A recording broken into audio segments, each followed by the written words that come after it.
और हम झांसी में ये झांसी की रानी की कहानी सुनाने जा रहे हैं। आग्रह सिर्फ इतना है कि ये 45 मिनट की कहानी है। आप लोग बिल्कुल इत्मीनान से बैठ जाए और 45 मिनट बस सुन लें। ये कहानी हम साथ में, ये जो अगर ये कोई परफॉर्मेंस है तो ये परफॉर्मेंस हम और आप साथ में दे रहे हैं। सुनाना तो परफॉर्मेंस होता है, सुनना अपने आप में एक परफॉर्मेंस है। अच्छा, और आप लोगों को ये बात पता ही है कि जिस दौर की ये कहानी है, यानी कि 1856 1857 की, उस दौर में अच्छी बात ये थी कि मोबाइल फोन्स नहीं हुआ करते थे। तो क्योंकि आज हम उस दौर की कहानी सुनने चल रहे हैं, तो आप लोगों से गुजारिश है, अनुरोध है कि थोड़ी देर के लिए, 45 मिनट के लिए अपने मोबाइल फोन से दूरी बना लें।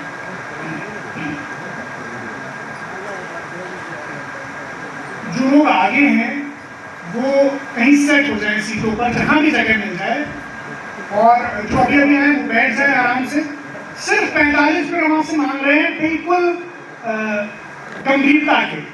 बस ये कहानी आप इसका सिरा पकड़ो।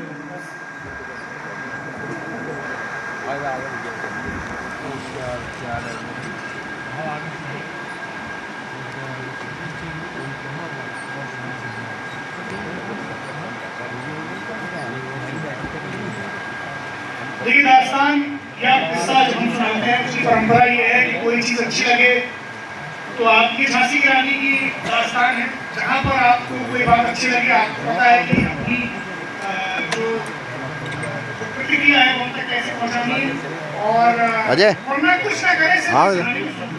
इतनी सी सर, आप लोग ये जो सुनने का है, प्लीज बैठेंगे, आराम से बैठे और सुने। पसीने काटें, जल्दी से काटें, फिर सुनाएंगे।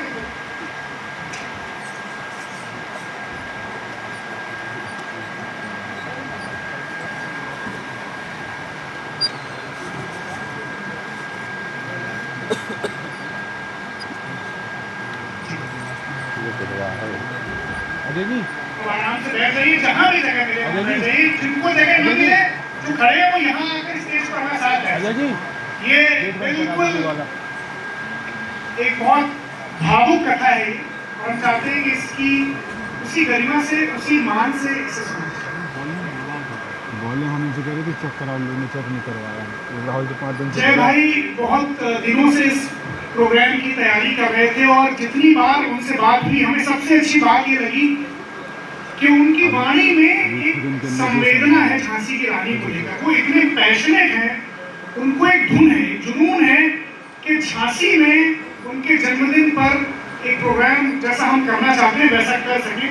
तो ये बात जो है वो हमें बहुत छू गई, और यकीन मानिए जितनी बार भी इनसे बात हुई है इस प्रोग्राम के सिलसिले में, उस एक बात ने हमेशा एक अपील मेरे अंदर डाली है कि जिस लगन से ये इस प्रोग्राम को करना चाहते हैं, बस ये प्रोग्राम हो रहा है बहुत कामयाबी से। आप लोग यहाँ पर हैं, 40 मिनट हम आपके आपसे मांग रहे हैं, गंभीरता से।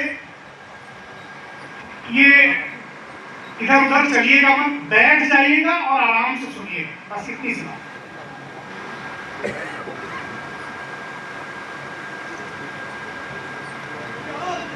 सिंहासन हिल उठे, सिंहासन हिल उठे, राजवंशों ने भ्रकुटी तानी थी। बूढ़े भारत में आई फिर से नई जवानी थी। गुमी हुई आजादी की कीमत सबने पहचानी थी। दूर फिरंगी को करने की सबने मन में ठानी थी। बुंदेले हर बोलों के मुंह हमने सुनी कहानी थी। खूब लड़ी मर्दानी वो तो झांसी वाली रानी थी। खूब लड़ी मर्दानी वो तो झांसी वाली रानी थी। तो बारात में दूल्हा, चमन में गुल, फूल में खुशबू, जिस्म में रूह, आंख में नूर, दिल में सुरूर, सीपी में मोती और नाव में लंगर की जो शान होती है, वही शान हिंदुस्तान की शक्ति स्वरूपा स्त्रियों में झांसी की रानी लक्ष्मीबाई की है।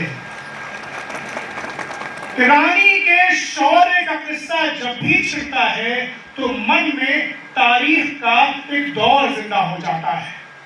तो सुनाने वाले इस तरह सुनाते हैं कि साल था 1842, जगह बिठूर का पावन धाम और गंगा का निर्मल किनारा।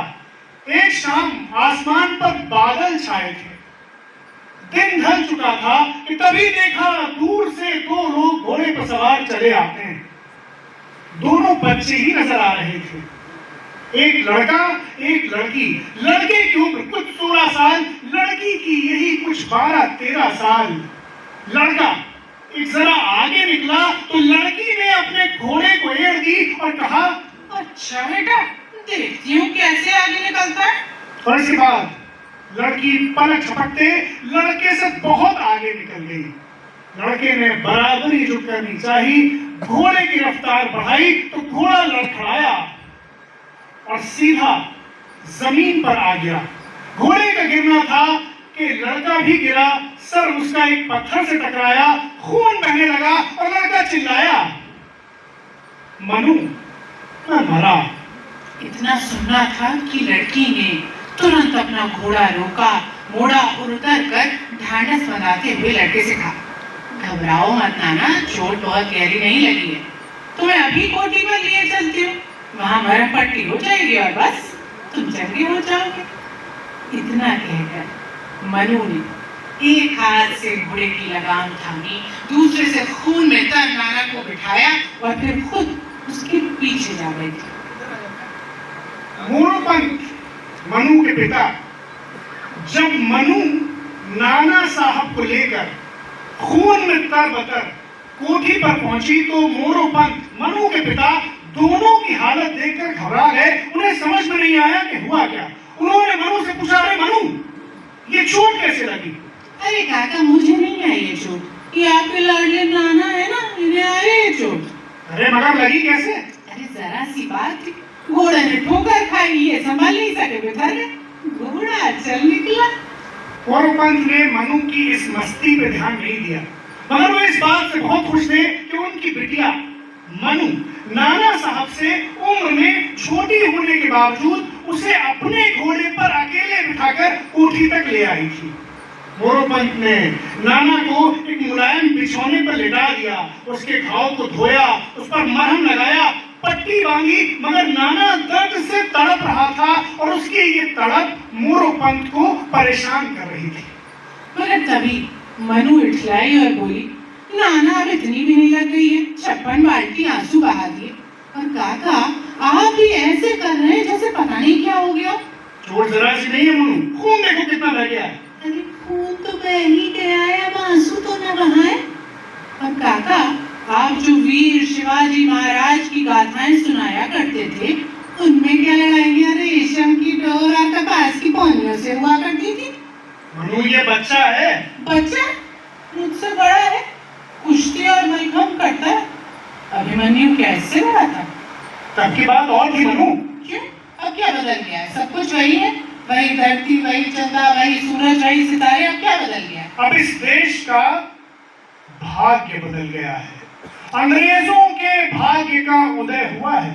ये सब मनगढ़ंत है डरपोकों का ढकोसला, और मैं डरपोक नहीं हो सकती। और काका, आप ही तो सिखाते थे कि मनु तू दुर्गा बनना, शक्ति बनना, जीजाबाई बनना, ये बनना, वो बनना, तो क्या ये सब डरपोक थी? मोरोपंत समझ गए कि इस लड़की से बहस में जीतना मुमकिन ही नहीं। मन ही मन में वो बहुत खुश भी हुए कि वो ऐसी विलक्षण कन्या के पिता हैं, और दिल में ये आस भी जगी कि इस कन्या के लिए कोई वर मिल जाए तो बात बन जाए। कुछ ही समय बाद झांसी के राजा गंगाधर राव के साथ मनु का रिश्ता तय हो गया। मोरोपंत सही समय पर मनु को लेकर झांसी आ पहुंचे, क्योंकि शादी की सारी रस्में यहीं होना तय हुआ था। शहर के गणेश मंदिर में सीमंती और वर पूजा की रीतियां निभाई गई। राजा गंगाधर राव पूरी ठाट बाट के साथ मंदिर आए थे। मनु ने आज पहली बार अपने दूल्हे राजा को देखा था। अभी ठीक से देख ही नहीं पाई थी कि लड़कियों को एक समूह ने उसको आकर घेर लिया। 3 लड़कियां कुछ आगे आ गई। मनु बोले, हाँ भाई, क्या, कौन हो तुम लोग? उनमें से एक बोली, महारानी, हम आपकी दासियां हैं, मैं सुंदर, ये मुंदर, ये काशी और ये बाकी सब। मनु बोले, दासियां नहीं? दासियां क्या होता है? तुम लोग मेरी सहेलियां बनोगी, पर हाँ एक शर्त है, जिसको भी मेरे साथ रहना है उसे घोड़ा चलाना आना चाहिए। तीर तलवार छुरी कटार ये सब भी चलाना सीखना पड़ेगा, और दोनों हाथों से अगर एक जैसे हथियार चलाना सीख जाओ तो क्या ही बात हो जाए। लड़कियां टकटकी बांध कर मनु की ये बातें सुन रही थी। मनु लड़कियों की हैरत को समझ गई और उनकी हैरत को और बढ़ाते हुए बोली, मुझे यही सब पसंद है, तलवार चलाना, मलखम करना और हाँ कुश्ती करना। कुश्ती? अब ये पुरुषों या आदमियों जैसा काम करने की बात पर लड़कियों के चेहरे पर लाज की लाली छा गई, पर कुछ जोश भी आया। काशी ने ठहरती हुई आवाज में पूछा, पर ये सब उन्हें सिखाएगा कौन? मनु बोली, मैं सिखाऊंगी, बिठूर के मशहूर बाला गुरु सिखाएंगे, और आसपास जितने भी बड़े बड़े उस्ताद हैं वो सब सिखाएंगे। मनु ने ये बात कुछ सदा से कही थी कि लड़कियों ने सच में अपनी सारी चिंताएं मनु पर छोड़ दी और अपनी नई महारानी जो अब उनकी सहेली बन चुकी थी उसके स्वागत में तत्पर हो। शादी बड़े अच्छे तरीके से पूरी हुई, सारी रस्में संपन्न हुई और शादी के बाद परंपरा अनुसार मनु को मिला उसका नया नाम, झांसी की रानी लक्ष्मीबाई। तो राजा गंगाधर राव को नाटक देखने का बड़ा शौक था और उन्होंने झांसी में इसी शहर में एक भव्य नाटकशाला भी बनवाई थी। तो जब शादी के कुछ दिन बीत गए तो एक दिन राजा साहब ने अपनी नई नवेली रानी से लिखा, आप नाटक देखने चलेगी?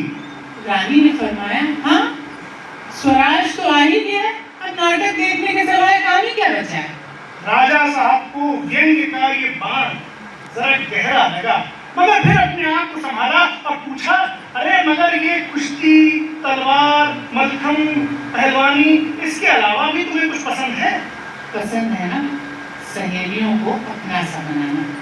राजा साहब फिर चक्कर में पड़े, पूछने लगे कि मगर लड़कियों को योद्धा बनाकर, पहलवान बनाकर, फने सिपाही सिखाकर हासिल क्या होगा? ये तो राजा साहब अभी मुझे खुद भी नहीं मालूम, पर तन और मन को सबल बना लेना क्या कम महत्व की बात है? जो महिलाएं यहाँ बैठी है वो बताएं कि तन और मन को मजबूत बना लेना क्या कम महत्व की बात है? तो एक तरफ तो ये हाल था और दूसरी तरफ हाल ये था कि अंग्रेज पूरे मुल्क पर जुल्म की चक्की चला रहे थे।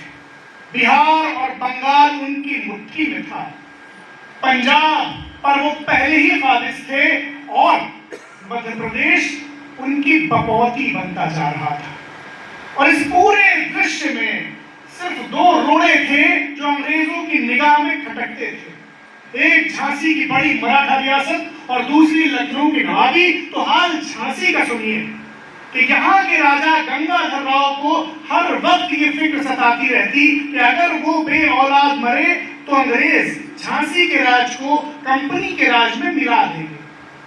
राजा गंगाधर राव ने जब लक्ष्मीबाई से, मनु से शादी की तो एक औलाद हुई, लेकिन जन्म के कुछ ही महीनों बाद दुर्भाग्य से चल बसी। इस बेटे की मौत ने राजा साहब को तोड़ कर रख दिया। जब हालत और खराब हुई तो आखिरी समय में उन्होंने अपने एक नजदीकी रिश्तेदार के बेटे को गोद लिया, उसे दामोदर राव नाम दिया और कानूनी और धार्मिक तौर पर अपना उत्तराधिकारी नियुक्त किया। ये सारी जद्दोजहद सिर्फ इस एक उम्मीद में कि अंग्रेज गोद लिए गए इस बेटे को उनका उत्तराधिकारी मान लेंगे और झांसी का राज मिटने से बच जाएगा। इसके कुछ ही दिनों बाद राजा साहब चल बसे और उनकी मौत के बाद झांसी की सियासत ने जो रुख बदला तो उसका असर पूरे मुल्क की सियासत पर पड़ा। राजा साहब के इंतकाल के बाद गवर्नर जनरल लॉर्ड डलहौजी ने गोद लिए गए बेटे को राजा का उत्तराधिकारी मानने से साफ इनकार कर दिया और झांसी के राज को कंपनी के राज में मिलाए जाने का हुक्म जारी कर दिया। और यह हुक्मनामा भेजा झांसी के पॉलिटिकल एजेंट मैलकम को।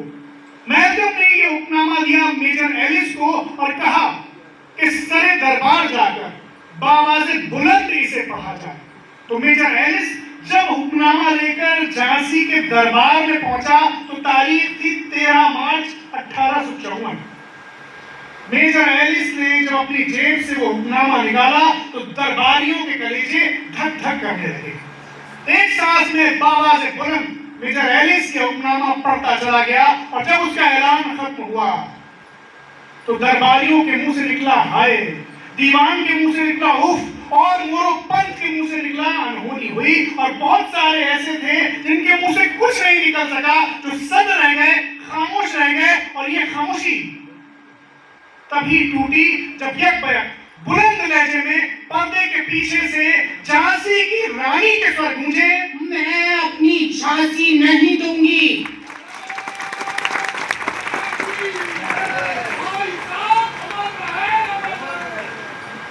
मैं अपनी झांसी नहीं दूंगी। आज मामूली से लगने वाले ये शब्द हिंदुस्तान के इतिहास में अमर हैं और झांसी की कलगी पर मणिमुक्ता बनकर दमकते हैं। एलिस के इस ऐलान के बाद रानी की खास सहेली मुंदर बेहोश हो गई। होश में आई तो बोली, छाती पर जाए अंग्रेजन की घुटक ले झांसी। रानी ने उसे प्यार से झटका, क्यों री मुंदर, ये बेहोश होना कहाँ से सीखा? क्या इसी छोटे से राज के लिए हम लोग जिंदा हैं? मुंदर फिर से रोने लगी। रानी ने पुचकारा। एलिस के इस ऐलान की खबर सारे झांसी वालों को हो गई थी। उनके दुख का ठिकाना नहीं था। रानी की निजी सेना तो तुरंत हमला कर देना चाहती थी, मगर रानी ने समझाया नहीं, अभी सही समय नहीं आया। राज छिन जाने के बाद सबसे पहले जो हुआ वो ये कि रानी को किले से बाहर कर दिया गया और उन्हें शहर के रानी महल भिजवा दिया गया। उनसे हुकूमत के सभी अधिकार छीन लिए गए। झांसी की सेना बर्खास्त कर दी गई। इस समय रानी के लिए बड़ा दुखदायी, बड़ा कष्टमय था, मगर उनके मन में एक ही लगन, एक ही भावना हर वक्त रही, स्वराज की भावना। राजा की मौत के बाद तात्या टोपे और नाना साहब अक्सर झांसी आते और पूरी तफसील से भारत के सियासी हालात रानी को समझाते। रानी भी बड़ी संजीदगी से सब कुछ समझ रही थी और खुद को और अपनी सेना को उस खास दिन के लिए तैयार कर रही थी। वो जानती थी कि वो दिन ज्यादा दूर नहीं है। तो रानी महल के ठीक सामने एक कुतुबखाना था, एक पुस्तकालय था और उसके पीछे एक बहुत बड़ा बाग था जो अब तक रानी ही के पास था।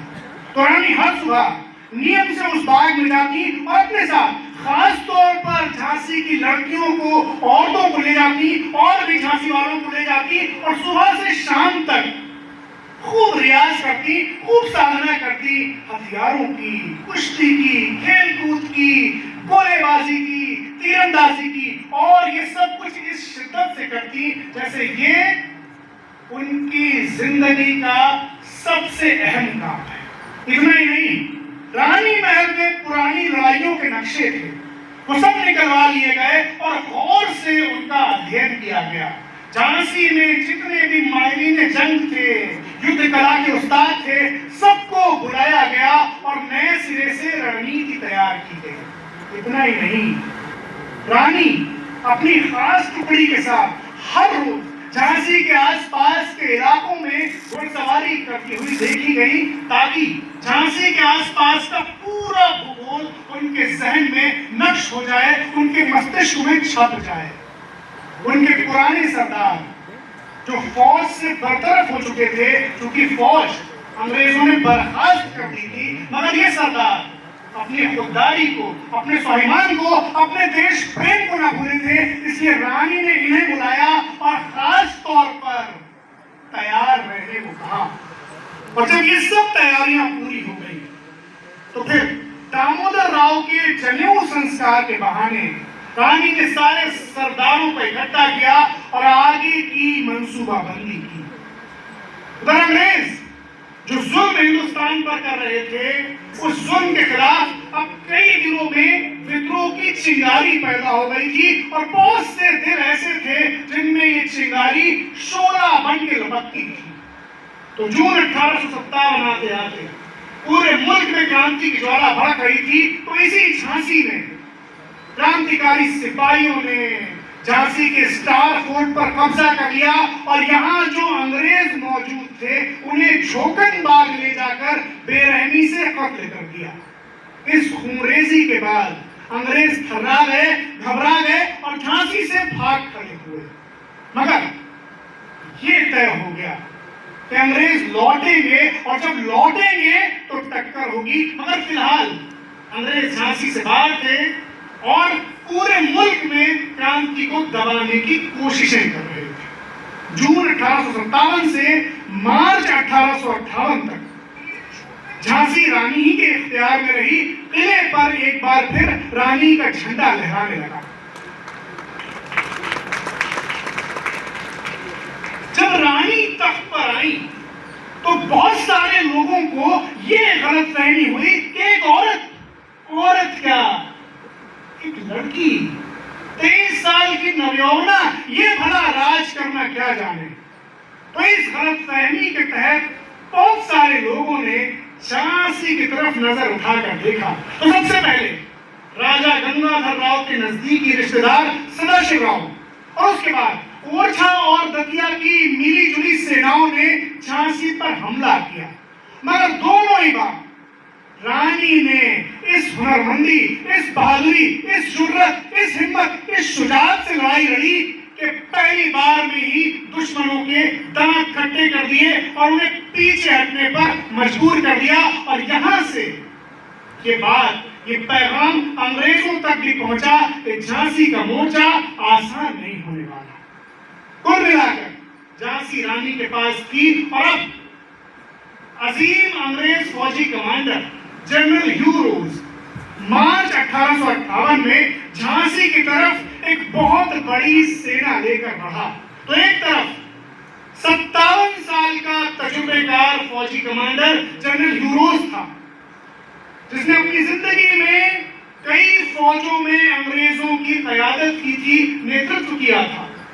और दूसरी तरफ 23 साल की एक नवयौवना थी जिसने अभी अभी अपने पति को खोया था, अपनी औलाद को खोया था, अपने राज को खोया था, अपने ही नजदीकी रिश्तेदारों से लड़ाइयां लड़ी थी। मगर इन सब के बावजूद उठ खड़ी हुई थी अपने स्वाभिमान की आवाज पर दुनिया की सबसे ताकतवर हुकूमत के खिलाफ। रानी इस दिन के लिए हमेशा से तैयार थी। अलग अलग विभाग बनाए गए थे और तजुर्बेकार लोगों को उनका मुखिया बनाया गया था। गोला और बारूद पुर्जों में इकट्ठा कर लिया गया था। फसीलों की छेदों में से बंदूक चलाने का काम जिन सैनिकों को दिया गया उनकी बढ़िया व्यवस्था कर ली गई। और सूचना तंत्र वो तो इतना मजबूत, इतना पुख्ता कर लिया गया कि समाचार इधर से उधर, उधर से इधर मिनटों में आ जा सके। ऐसा यकीन था कि जनरल ह्यू रोज दक्षिण की तरफ से हमला करेगा, इसलिए सागर खिड़की, ओरछा फाटक, उन्नाव फाटक और सैयद फाटक का खास इंतजाम किया गया। दीवान दुल्हाजू और पीर अली ओरछा फाटक पर तैनात थे। हालांकि इन्हीं दोनों ने बाद में गद्दारी की और झांसी के मिटने की वजह बना। दीवान जवाहर सिंह तजुर्बेकार आदमी थे, इनको झांसी के सब फाटकों की सुरक्षा की जिम्मेदारी दी गई थी। किले के अंदर कम से कम 50 तोपें लगाई गई थी, जिनमें कड़क बिजली छोटी बहन मशहूर थी। किले के अंदर राहतगढ़ के जाबाज पठान, चुने हुए बुंदेली सैनिक और रानी के द्वारा तैयार की गई स्त्री सेना तैनात की गई। और इस तरह लगभग 4000 वीर झांसी की हिफाजत में डटे। तारीख 23 मार्च 1858। जनरल ह्यू रोज अपनी बड़ी सेना लेकर झांसी आ पहुंचा। युद्ध शुरू हो गया। ओरछा फाटक और सैयद फाटक पर अंग्रेज दनादन गोले बरसा रहे थे और गोलों की इस चादर के नीचे अंग्रेज सिपाही संगीनी बंदूकें लिए हुए दीमक की तरह से आगे बढ़ रहे थे। किले पर से रानी के गोलंदाज में देखा तो मुस्कुराए और कहा जरा हमारी तोपों की जद में आओ तो तुम्हें बताएं। और जैसे ही अंग्रेजी फौज तोपों की जद में आई, झांसी वालों ने ऐसे गोले बरसाए कि अंग्रेजी फौज छिन्न भिन्न हो गई। इन भागते हुए सिपाहियों पर आओ बख्शी ने कड़क बिजली और गुलाम गौस खान ने खन गरज की मार फेंकी। अरे पहली टक्कर में ही भगदड़ मच गई, अंग्रेजों के होश उड़ गए। और फिर तो पूरे दिन झांसी वालों ने कोई मौका नहीं दिया अंग्रेजों को। जब शाम हुई तब अंग्रेजों के हाथ एक मौका आया। उस जमाने में आज़ीम फौजी उसूल ये था कि जंग सिर्फ दिन के उजाले में लड़ी जाती थी और जैसे ही सूरज डूबता था जंग रोक दी जाती थी। मगर यहाँ आलम ही दूसरा था।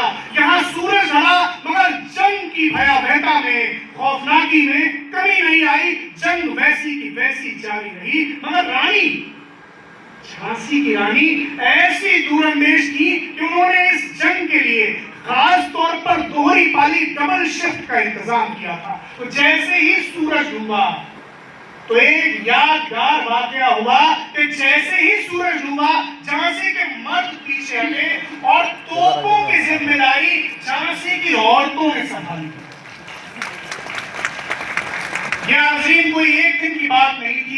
इस दिन के लिए झांसी की रानी ने खास तौर पर खवातीन की फौज को तैयार किया था। तो जैसे ही सूरज डूबा झांसी की औरतें आगे आई और तोपें संभालकर ऐसे गोले दागे कि यूरोज, इतना बड़ा फौजी कमांडर, उसके होश उड़ गए। उसे यकीन नहीं आया कि ये हो क्या रहा है। उसकी टांगें कांपने लगी, कदम लड़खड़ाने लगे। करीब था कि गश खाकर गिर जाता, मगर पास खड़े स्टुअर्ट ने उसे संभाला।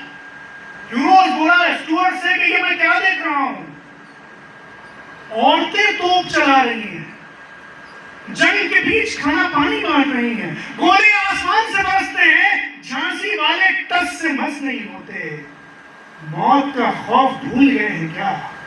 स्टुअर्ट ने कहा ये सब के सब नेपोलियन बन गए हैं। नेपोलियन की बात सुनी तो यूरोज तमतमाया, कहने लगा अगर ये नेपोलियन बन गए हैं तो मैं किले को इनका वॉटरलू बनाऊंगा। स्टुअर्ट ने ताना मारा, कहा तुम झांसी को जिंदा काबू करो तो मानू। मगर रानी तक पहुंचना इतना आसान नहीं था। कई दिनों तक अंग्रेजों और रानी की सेना के बीच जबरदस्त टक्कर चलती रही। मगर सबसे ज्यादा परेशान अंग्रेजों को किया था गुलाम गौस खान ने। उसके घनगरज तोपखाने का नाम उन लोगों ने विस्लिंग मॉन्स्टर रखा था, हल्ला करने वाला शैतान। गुलाम गौस खान बड़ी बहादुरी से लड़ा और लड़ते लड़ते यहीं झांसी में शहीद हुआ। उसकी कब्र आज भी किले के अंदर मौजूद है। दूर दराज से जो भी लोग उसकी कब्र पर जाते हैं, उसकी हिम्मत, उसकी बहादुरी, उसकी शुजाअत, उसकी बहादुरी को सलाम करते हैं। एक शाम ऐन जंग के बीचों बीच रानी का पश्चिमी मोर्चा खामोश हो गया। हुआ यह था कि पश्चिमी मोर्चे की दीवार टूट गई थी और इस अफरा तफरी का फायदा उठाकर कि जब तक तोपों को किनारे किया जाए और दीवार की मरम्मत हो सके, इस अफरा तफरी का फायदा उठाकर एक अंग्रेजी दस्ता चुपके चुपके चोरों की तरह किले की तरफ बढ़ने लगा। मगर सैनियर फाटक पर तैनात कुंवर सागर सिंह की मुस्तैद निगाहों से बच न सका। कुंवर सागर सिंह ने तोप का निशाना बांधा, तोप दागी, मगर निशाना नहीं लगा। अब सागर सिंह उधर से भाग के खंडेराव फाटक पर आया।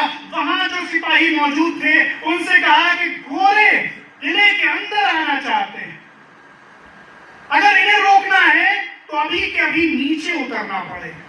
सबने हैरत जाहिर की कि नीचे उतरने की तो इजाजत ही नहीं है। पहले रानी साहब से या दीवान साहब से इजाजत लेनी होगी और आमने सामने नीचे उतरकर लड़ाई लड़ने का सीधा मतलब है मौत। सागर सिंह ने कहा कि जब तक इजाजत आएगी गोरे किले के अंदर आ जाएंगे, फिर इजाजत का क्या होगा। और मौत से बुंदेले कब डरने लगे। सबसे पहले रस्सी लगाकर सागर सिंह नीचे उतरा और उसकी हिम्मत से हिम्मत पाकर 100 जवान और नीचे उतरे और सामने से आते इस अंग्रेजी दस्ते पर नंगी तलवारें लेकर टूट पड़े। भयंकर घमासान हुआ, एक एक बुंदेली सैनिक कट गया, मगर एक भी अंग्रेज को किले के अंदर नहीं आने दिया। कुंवर सागर सिंह भी खंडेराव फाटक पर बहादुरी से लड़ता हुआ शहीद हुआ, मगर उस दिन उसकी हिम्मत ने अंग्रेजों को किले के अंदर आने से रोक दिया। झांसी का किला बच गया। जब उसकी शहादत की खबर रानी को मिली तो वो वीरांगना, उनकी आंखों में आंसू छलछला गए और उन्होंने भरे हुए गले से सिर्फ इतना कहा कि जिस देश में सागर सिंह जैसे वीर जन्म लेते हो, जो देश के लिए अपने प्राणों की भी परवाह न करते हो, उस देश को ज्यादा दिनों तक गुलाम नहीं रखा जा सकता। मगर अब सीमित संसाधनों के चलते रानी के लिए किले के अंदर से लड़ाई जारी रखना दिन पे दिन मुश्किल होता जा रहा था। रानी ने जूही को बुलाया और तात्या टोपे के पास कालपी भेजा, मदद मंगवाई।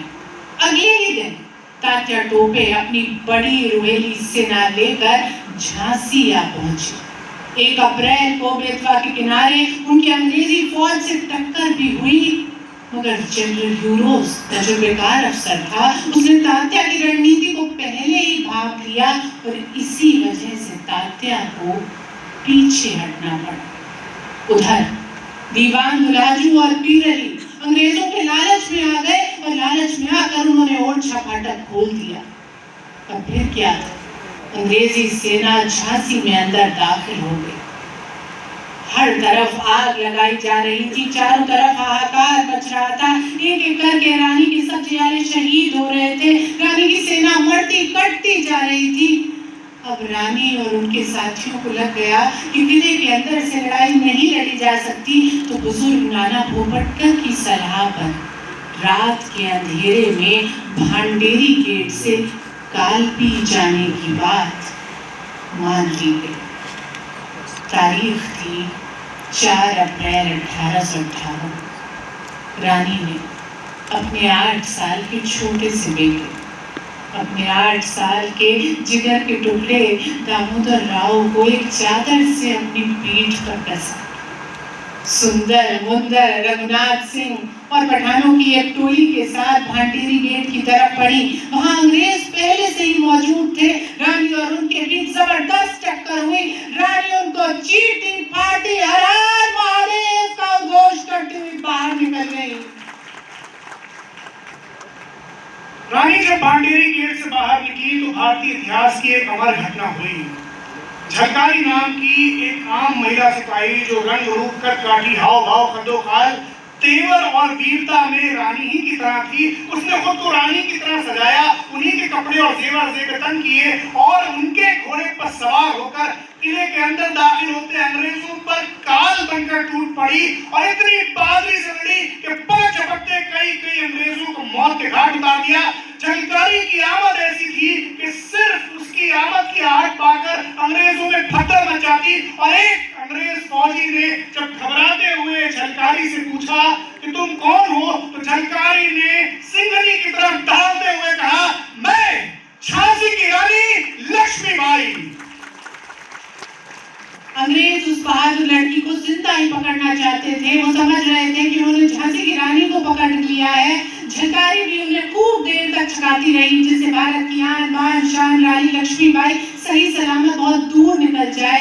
अंग्रेज जब उस बहादुर लड़की को जिंदा पकड़ने में नाकाम रहे तो उन्होंने उसे घेर कर मार डाला।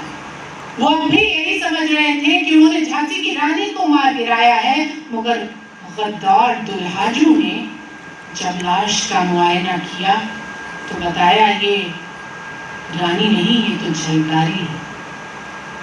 मगर झलकारी तब तक अपने मकसद में कामयाब हो गई थी, इतिहास में अमर हो गई थी।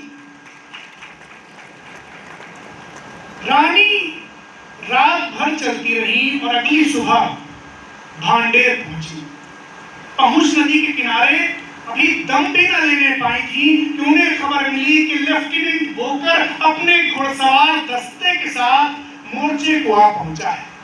लेफ्टिनेंट बोकर आजिम अपने जमाने का नंबर 1 तलवारबाज था, उसे अपनी तलवार पर बड़ा नाज था।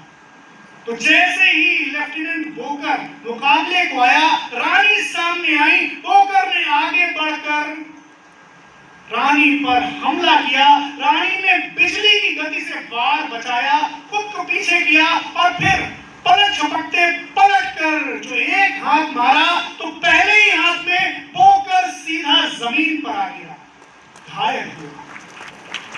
बोकर का जमीन पर गिरना था कि ये नजारा जब उसके साथ के तलवारबाजों और घुड़सवारों ने देखा तो उनमें ऐसी दहशत तारी हुई रानी की कि सब के सब उल्टे पैरों वापस भागने लगे। जख्मी होकर बोकर भागा, उसे अजब हैरानी थी। हो लड़ी मर्दानी, वो तो छा सकता है।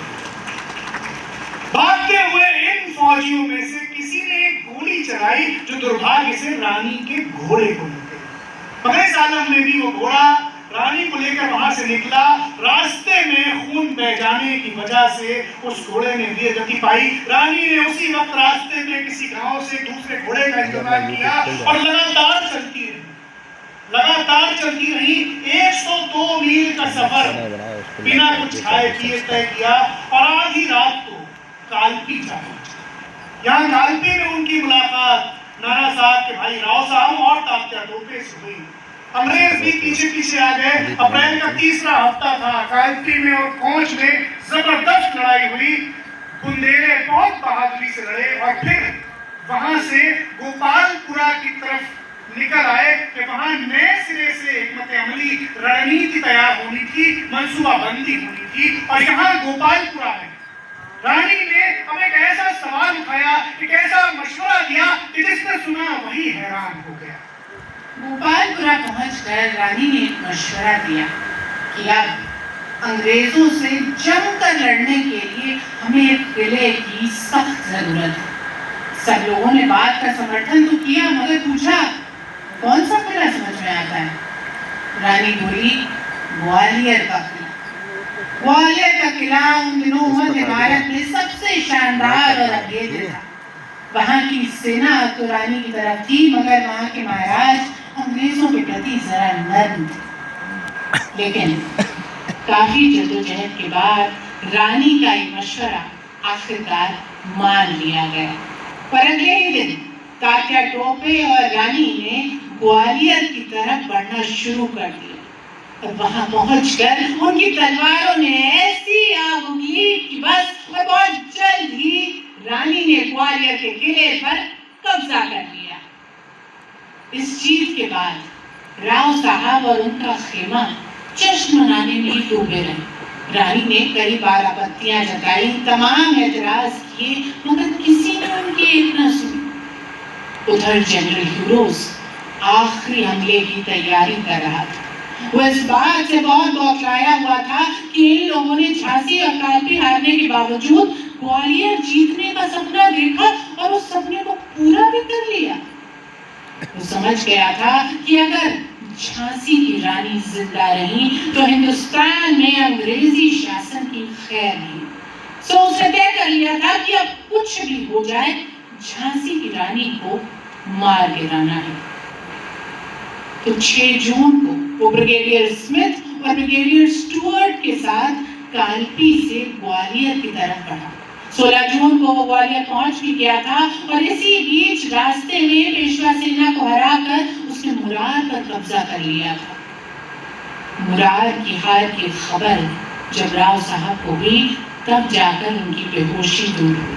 पर यह खबर जैसे ही रानी के पास पहुंची, उन्होंने फौरन अपने साथियों को बुलाया और कहा, तैयार हो जाओ, युद्ध शुरू होने वाला है। बस एक बात का ख्याल है, इस युद्ध में अगर मैं मर जाऊं तो किसी भी कीमत पर मेरा शरीर उन अंग्रेजों के हाथ नहीं लगना चाहिए।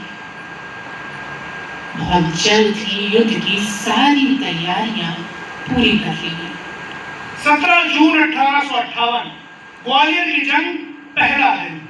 अंग्रेजी फौज जब मुकाबले को आई, हमले को आई, तो झांसी वालों ने ग्वालियर के किले पर से गोले बरसाकर उनका स्वागत किया। गोलों का बरसना ऐसा था कि अंग्रेजी फौज में भगदड़ सी मच गई। अब यहाँ रानी के घुड़सवार दस्ते आगे आए और यहीं पर ब्रिगेडियर स्मिथ को थोड़ा मौका मिल गया। इस बार वो पूरी तैयारी से आया था, बहुत बड़ा घुड़सवार दस्ता लाया था। तो जैसे ही रानी के घुड़सवार आगे किए, स्मिथ ने बदले में इतने घुड़सवार उतार दिए कि रानी के थोड़े से घुड़सवार उसमें जैसे फंस कर रह गए। रानी ने यह नजारा देखा कि उनके घुड़सवार फंसे हुए हैं। तमाम कोशिशों के बाद भी निजात की कोई राह नहीं। तो रानी खुद घोड़े पर सवार होकर आगे आई, बीच में आई और एक एक सरदार के पास जाकर उसका हौसला बढ़ाने लगी। सबसे पहले वो पठानों के नेता गुल मोहम्मद के पास पहुंची और उससे कहा, क्यों पठान, आज हाथ धीमा क्यों पड़ रहा है? पठान रानी के शब्द सुनकर जोश में आया। उसने कहा, हुजूर, इस हाथ की काट आप देखिए। और उसके बाद पठान रेल पेल मचाते हुए काटते पीटते आगे बढ़े और गुल मोहम्मद ने रानी से कहा, हुजूर, चोरी का तोपखाना दुरुस्त कीजिए। रानी तेजी से जूही की तरफ बढ़ी।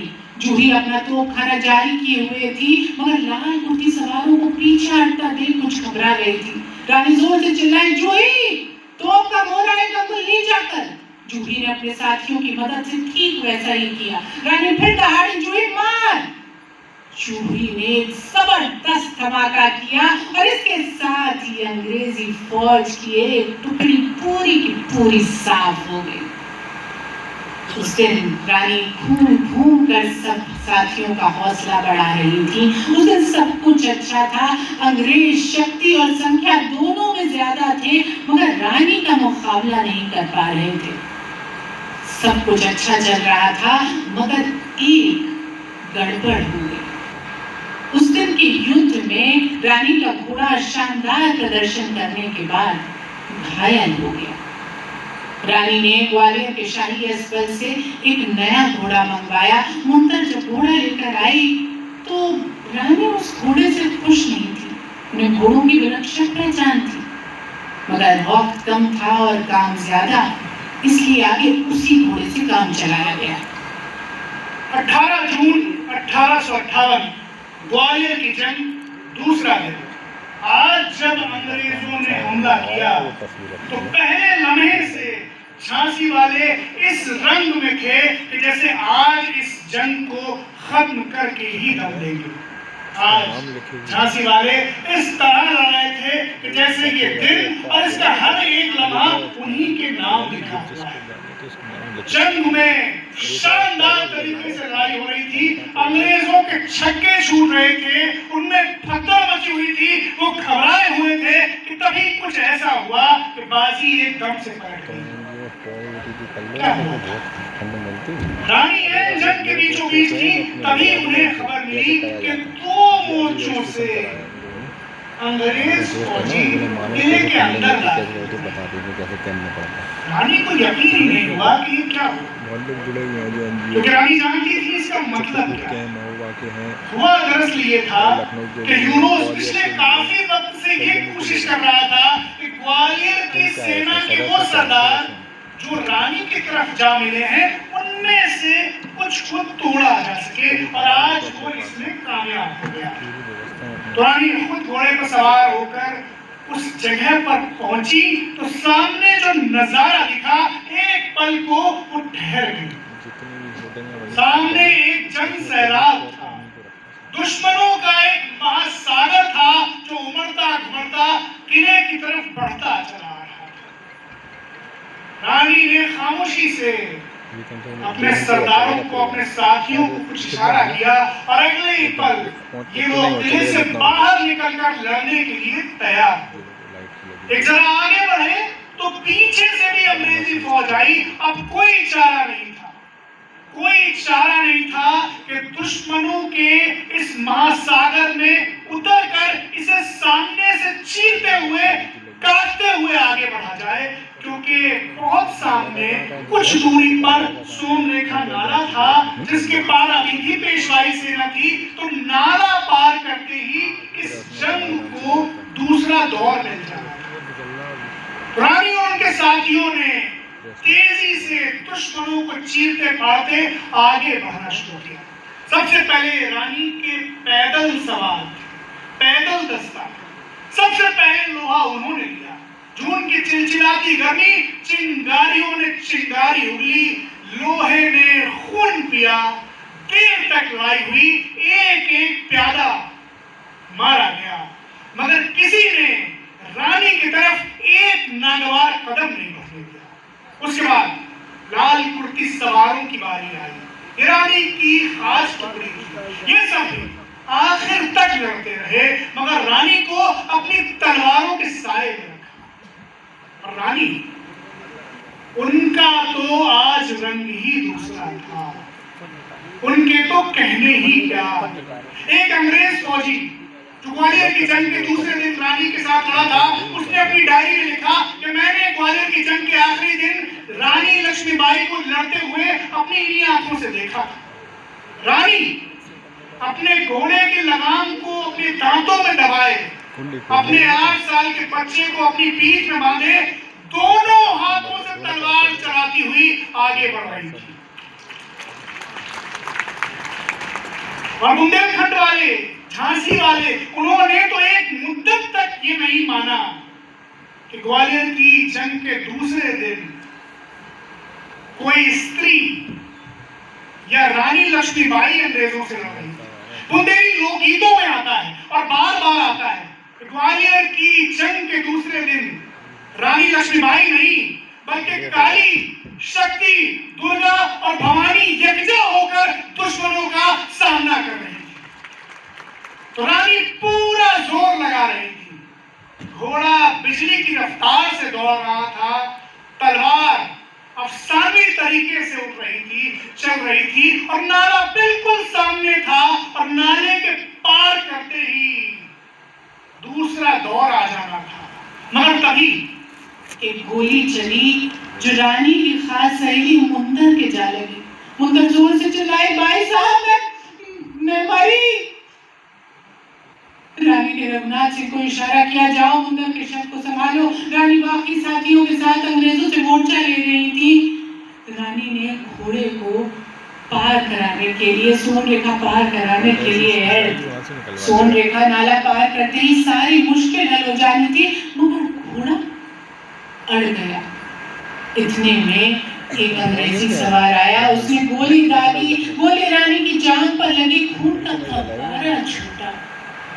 रानी ने फिर से अपने घोड़े को ऐड की, उसे बढ़ाना चाहा, मगर घोड़ा अड़ गया, 1 इंच नहीं हिला, दोनों पैर उठाकर खड़ा हो गया। रानी उसे पुचकारने लगी, उसके कान में उसे कुछ समझाने लगी, मगर घोड़ा नहीं हिला। इतने में 2 अंग्रेजी सवार पीछे से आ गया। दोनों ने रानी पर वार किया, एक को रानी ने अपनी तलवार से काट दिया, मगर एक अपने हमले में कामयाब हो गया। उसने रानी के सर पर वार किया। रानी के सर का दायां हिस्सा गहरा कट गया, एक आंख बाहर निकल गई, खून के धारे बह चले थे। रानी बस बेहोश होने ही वाली थी, मगर ऐसी हालत में भी, हाजिर ऐसी हालत में भी उस वीरांगना ने तलवार घुमाई और उस हमलावर को काट दिया। रघुनाथ सिंह, प्रताप सिंह, गुल मोहम्मद और बाकी सब लोग जब तक रानी के पास आए, रानी बेहोश हो चुकी थी। घोड़े की पीठ पर निढाल पड़ी थी। पास ही बाबा गंगादास की कुटिया थी। रानी के साथी उन्हें लेकर बड़ी एहतियात से बाबा गंगादास की कुटिया में उनके आश्रम में पहुंचे। रानी को आश्रम की जमीन पर अदब से लिटा दिया गया। उनका पूरा जिस्म घायल था, लहूलुहान था, खून के धारे बह रहे थे। रानी बेहोश थी और उनके चेहरे पर इस आलम में भी एक तेज था, एक चमक थी, एक कांति थी, एक नूर था, एक सूर्य था। बाबा गंगादास चेहरे को देखते रहे। फिर उन्होंने थोड़ा सा गंगा जल रानी के मुंह में डाला तो रानी ने एक लम्हे को जैसे बुदबुदाते हुए गीता के श्लोक पढ़े और फिर खुद को शांत कर लिया।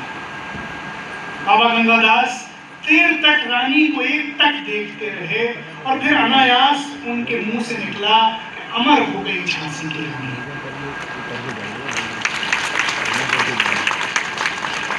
इतना सुनना था कि रानी के साथी खुद पे काबू नहीं रख पाए। फूट फूट कर, बिलख बिलख कर, तड़प तड़प कर बच्चों की तरह रोने लगे। संभाले से संभलते ही ना। बाबा गंगादास ने तेवर खड़े किए और उनसे झिड़क कर कहा, संभालो अपने आप को। ऐसी वीरांगना की वीर गति पर आंसू बहाना उसकी वीर गति का अपमान है। अमर है झांसी की रानी, आगे की तैयारी करो। सारे साथियों ने कुटिया में मौजूद सूखी लकड़ियों और घास फूस से उस वीरांगना की चिता तैयार की। बड़े अदब के साथ उस वीरांगना को चिता पर लिटा दिया और बरसती हुई आंखों के साथ, लरसते हुए हाथों के साथ, भर्राए हुए गले के साथ उस वीरांगना का अग्नि संस्कार। चिता से उठता धुआं अनंत में विलीन हो गया। रानी का जो खून कुटिया की जमीन पर बह चला था उसे एहतियात से साफ कर दिया गया, मिटा दिया गया ताकि अंग्रेजों को रानी का सुराग न मिल सके। मगर हाजरीन, उस खून ने, उस पवित्र खून ने, उस महान रक्त ने पृथ्वी पर जो इतिहास लिख दिया वो अमर रहा। झांसी की रानी अमर हो गई। पूरी दुनिया के इतिहास में साहस की ऐसी दूसरी मिसाल नहीं मिलती जब 23 साल की एक नवयौवना ने दुनिया की सबसे ताकतवर हुकूमत को, जिसका सूरज डूबता ही न था, उसको इस कदर छकाया हो, इस कदर हराया हो। झांसी में, झांसी के बाद कालपी में, बांडेर में, कोंच में, गोपालपुरा में, ग्वालियर में, हर जगह रानी अंग्रेजों पर भारी पड़ती चली गई, उन्हें हराती चली गई और बार बार हारने वाला जनरल यूरोप आखिरी लड़ाई रानी से तब हारा जब उसने अपनी युद्ध डायरी में रानी के बारे में लिखा, She was the best and bravest military leader amongst the rebels. Although a woman, she was the best and bravest leaders amongst the rebels. बार बार हारने वाला यूरोप आखिरी लड़ाई तब हार गया जब उसने अपनी डायरी में रानी के बारे में लिखा, वो एक औरत थी मगर क्योंकि रानी ने उसे इस तरह से हराया कि ये साबित किया कि जब एक हिंदुस्तानी स्त्री अपने स्वाभिमान की आवाज पर खड़ी होती है तो किसी अगर मगर की गुंजाइश ही नहीं छोड़ती। सिर्फ रानी के साथ लड़ाई लड़ने का इनाम यूरोप को यह मिला कि कुछ ही वक्त बाद उसे हिंदुस्तान में ब्रिटिश आर्मी का कमांडर इन चीफ बना दिया गया। और रानी वो तो जैसे अमर हो गई और आज भी अमर है हर हिंदुस्तानी के दिल में, खास तौर पर स्त्रियों के हृदय में साहस की मूर्तिमान मिसाल बनकर। आज भी जब कोई स्त्री कोई हिम्मत का काम करती है तो उसे रानी झांसी से ही मिसाल दी जाती है कि तुम तो झांसी की रानी बन गई। साहस का इससे बड़ा सम्मान, इससे बड़ी लोक स्मृति और क्या होगी। जाओ रानी, याद करेंगे हम कृतज्ञ भारतवासी, ये तेरा बलिदान जगावेगा स्वतंत्रता अविनाशी। चुप हो गए इतिहास, लगे सच्चाई को चाहे फांसी, हो मदमाती विजय, मिटा दे खोलों से चाहे झांसी। तेरा स्मारक है तू ही, तेरा स्मारक है तू ही, तू खुद एक निशानी थी। खूब लड़ी मर्दानी वो तो झांसी वाली रानी थी, खूब लड़ी मर्दानी वो तो झांसी वाली रानी थी, खूब लड़ी मर्दानी वो तो झांसी वाली रानी थी। धन्यवाद।